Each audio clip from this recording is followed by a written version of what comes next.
J'ai pas peur. Parce que j'ai confiance en vous tous. Ça, c'est la première chose. Il faut avoir confiance au peuple. Parce que c'est le peuple qui nous a confié cette mission. Et j'ai confiance au peuple, qu'ils comprendront. Et voilà pourquoi on n'hésite pas aussi à être devant le peuple, pour leur expliquer la situation et leur dire ce qu'il y a. Et ça permet de garder une très bonne relation. Ça, c'est la première des choses. La deuxième chose, comme je l'ai dit, il y a une mentalité qu'il fallait développer au sein même de nos forces. Ça, c'est très important. Actuellement, cette mentalité-là, les gens comprennent pourquoi ils se battent. Vous prenez, il y a quelques années de cela, plusieurs officiers sur le terrain ne savent pas pourquoi ils se battent. Mais si nous savons pourquoi nous nous battons, qui nous avons en face et pourquoi il y a cette pression, les gens comprennent mieux.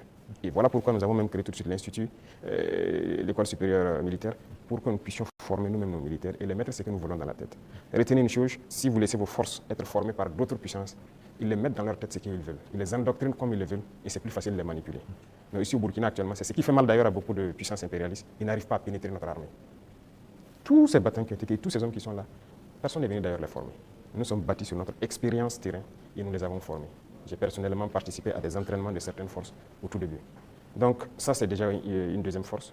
Et l'autre force est que si vous avez une mission, un objectif pour votre pays, vous ne devez pas avoir peur. Si vous avez peur, vous hésitez. Si vous hésitez, vous compromettez. Et une fois que la compromission est là, vous êtes foutu. Vous avez tout à l'heure énuméré un certain nombre d'éléments qui font que vous êtes rassuré. J'insiste parce qu'il y a l'histoire aussi. C'est l'histoire qui nous conduit. Ces forces impérialistes, elles sont réelles. En 1961, elles ont eu la peau de Patrice Lumumba en RDC. En 1972, elles ont eu la peau de Kwame Nkrumah d'une autre manière. Et puis en 1987, elles ont eu la peau de Thomas Sankara, toujours avec des ennemis internes et parfois avec la complicité de certains voisins. Vous savez ce qu'on dit, Monsieur le Président? Le premier devoir d'un révolutionnaire, c'est de rester en vie pour continuer le combat.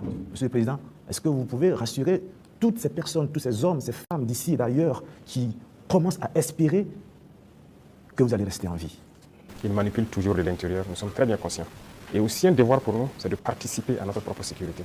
Ce n'est pas aujourd'hui de dire que je suis chef d'État et voilà, je confie la sécurité juste